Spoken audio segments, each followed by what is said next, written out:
They say the road to hell is paved with good intentions. But let's be honest. Do we really want to live in a world where we no longer maintain good intentions? Despite how negative and polarizing the world may seem at times, many of us are still doing our best to maintain good intentions and positive interactions with each other. And yet, it can be frustrating sometimes to discover that something that we've said or done was still experienced by somebody else as being offensive. In response to this, it's easy to get stuck in unhealthy extreme reactions, such as strongly defending our character from perceived attacks, only to realize that we've invalidated someone else's feelings as a result. Or maybe we walk on eggshells or jump through every hoop possible to avoid offending anyone, only to shame ourselves for making any mistakes or blame others for being too sensitive. Or maybe we just give up altogether, concluding that, you just can't make anybody happy these days, so why even try? I don't know about you, but that makes me scared. Because I don't know how we can maintain good intentions and positive interactions with each other if we are still going around living in fear of even unintentional offenses. However, I believe there's another way. With your help, I believe that we can maintain good intentions, avoid the shame and blame game, and even strengthen interactions with those who we encounter on a regular basis. If that's of interest to you, then I invite you to join me in learning to accept the inevitability of offense. Let me explain. During my 20 plus years as a marriage and family therapist, I've considered it an honor to be welcomed into the emotionally vulnerable spaces of new and seasoned couples through a variety of life circumstances and challenges. During that time, I've gained a great appreciation for 4 relationship strengthening principles that have helped not only the couples who I serve, but also individual, personal, and professional relationships in all walks of life. This first relationship strengthening principle comes to life for me during one of my greatest professional joys, which is when premarital engaged couples come into my office with a big smile on their face, expressing how confident that they are that they have found the one who they are to spend the rest of their life with, primarily because they never disagree or argue with each other.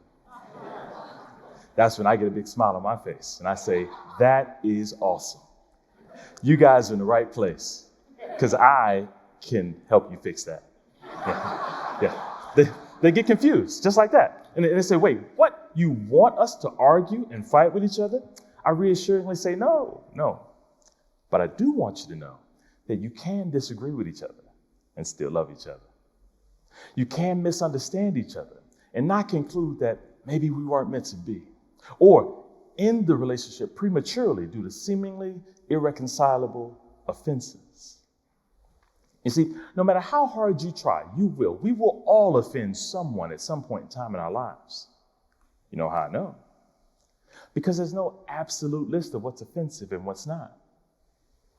What's offensive changes over time. What's offensive to one person is perfectly fine to the next. After all, you can't tell someone what they should be offended by and what they shouldn't. Not only that, but what's offensive is not always about an absolute list of right or wrongs, but more often something that was said or done that reminds someone of a past hurt and makes them fear that future harm is on the way. As a result, if you find out that you've unintentionally offended someone, I encourage you to resist the temptation to get stuck in the shock of the existence of the offense. Instead, accept the inevitability of offense. Take the time to learn what made that offensive to the person in front of you, and then make every reasonable effort to reduce the likelihood of repeating that offense moving forward. The second relationship strengthening principle that comes to life for me often does so when I see couples believing that if you don't know me by now, you will never know me. As if to convey that if you don't instantly understand and know everything about me, then you must not truly love me. But in reality, I found that some of the best and long-lasting couple relationships are the ones that embrace not knowing everything that there is to know about a person instantly, but actually appreciate the opportunity to keep the relationship fresh by learning new things about each other for years to come. Similarly, in your personal and professional relationships, I encourage you to acknowledge that you can't know everything there is to know about everyone all the time. Or put more simply, I encourage you to accept the inevitability of ignorance. Now, I don't know about you, but I grew up with ignorance as an insult, synonymous with lack of intelligence. But in reality, ignorance is merely the lack of knowledge. And if we're honest, we all lack knowledge about a variety of different life circumstances, including the things that many people find offensive.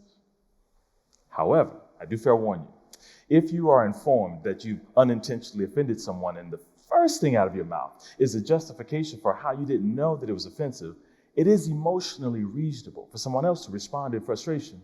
How could you not know? Everybody knows that that's offensive, except there's nothing that everyone knows. Not only that, but how did you not know that it was offensive? Maybe you were never taught by someone important to you that it was offensive. Maybe you never personally experienced the hurt that would have taught you that it was offensive. Maybe you were never surrounded by people who experienced the hurt that would have taught you by witnessing that it was offensive. How could you not know? Or how could you also know?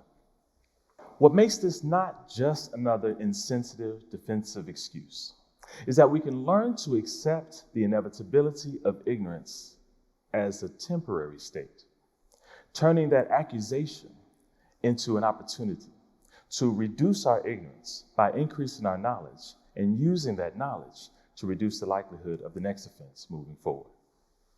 The third relationship strengthening principle comes to life for me when I see couples stuck in the reasonable yet futile search for perfect communication. For while healthy communication is essential to a good relationship, it's also perfectly reasonable for partners to use the same words but mean completely different things, based on their family of origin and life experiences even before meeting each other. This often results in partners getting stuck in a defensive battle, protecting themselves from perceived threats that were never really attacks in the first place, but unhealthily expressed pleas for understanding, support, and empathy. Similarly, in your personal and professional relationships, I encourage you to learn to accept the inevitability of misunderstanding. For even our reasonable intentions can result in unintentionally negative impact, leading others to feel the need to protect themselves from us as a perceived threat. But wait a minute, why would you be a perceived threat if all you have is good intentions? Well, consider this for a moment.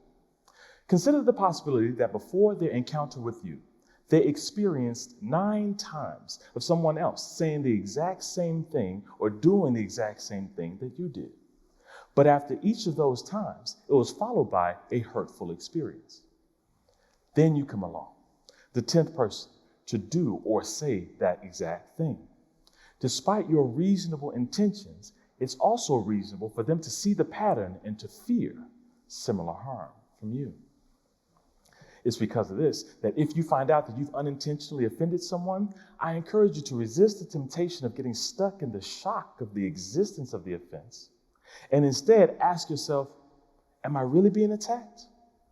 Or have I simply reminded them of a past hurt and made them fear that future harm is on the way? If that's even a remote possibility in your life, I encourage you to accept the inevitability of misunderstanding and channel your efforts into the 4th relationship strengthening strategy, which is to learn to reassure the hurt person that you are not the threats that they fear that you are.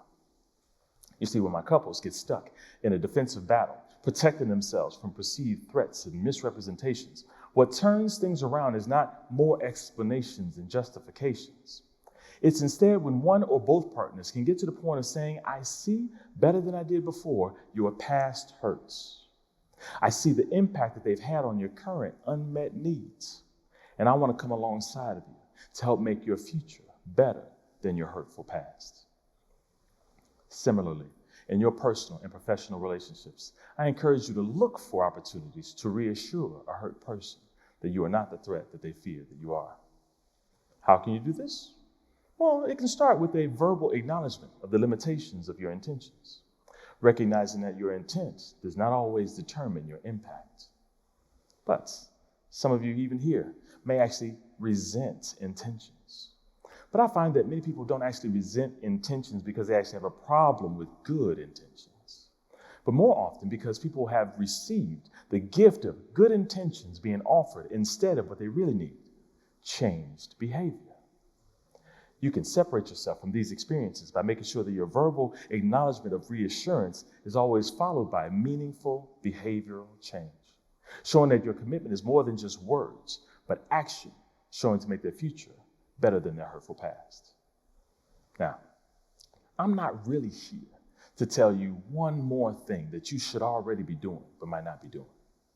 No, I'm here to tell you what the next person who you unintentionally offend needs you to do. They need you to accept the inevitability of offense. Getting stuck in the shock of the existence of the offense does less to help that person than your efforts to reduce the likelihood of the next offense. They need you to accept the inevitability of ignorance. You don't need to know everything about everyone all the time, but you can accept what you don't know. Value what you do know and learn more one experience at a time. They need you to accept the inevitability of misunderstanding, acknowledging that your intent does not always determine your impact. And they need you to reassure hurt persons that you are not the threat that they fear that you are. You can do this with flexibility and openness to change, but not change out of correction for being a bad person, but change out of consideration for the well-being of someone else. You never know. You might be the one in your environment to reduce the likelihood of the next misunderstanding-influenced divorce, friendship breakup, job resignation, or even cultural cancellation, all often influenced by unintentional offenses. And just like my couples, I want you to know that you don't have to live in fear of even unintentional offenses. Instead, you can accept the inevitability of offense. Make every reasonable effort to reduce the frequency of those offenses and move forward, repairing and strengthening every relationship you encounter.